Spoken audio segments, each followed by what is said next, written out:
И последнее. Верхоянский район посетила бригада врачей Республиканской глазной больницы. Это уже третий приезд специалистов. Офтальмологи оказали оперативную помощь нуждающимся больным.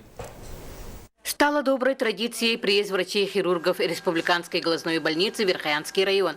Так уже в третий раз для оказания оперативной помощи нуждающимся больным приехала бригада врачей-офтальмологов в составе 5 человек.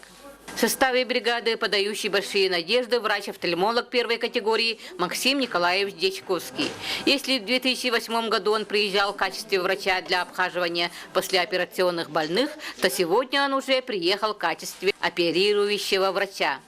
Цель операции состоит в том, что мы убираем этот хрусталик, вместо мутного хрусталика вставляем искусственную прозрачную линзу. Если у пациента с глазами все нормально, других сопутствующих патологий нет, зрение должно восстановиться до 100%. Как отметили офтальмологи, пациентов для Арктического района достаточно. Операция, которая длится в среднем 30 минут, производилась на современном медицинском оборудовании последней модификации. Большое спасибо, что так постарались, приехали, приняли нас всех там, послали сюда на операцию, как обойдется, все нормально. Спасибо большое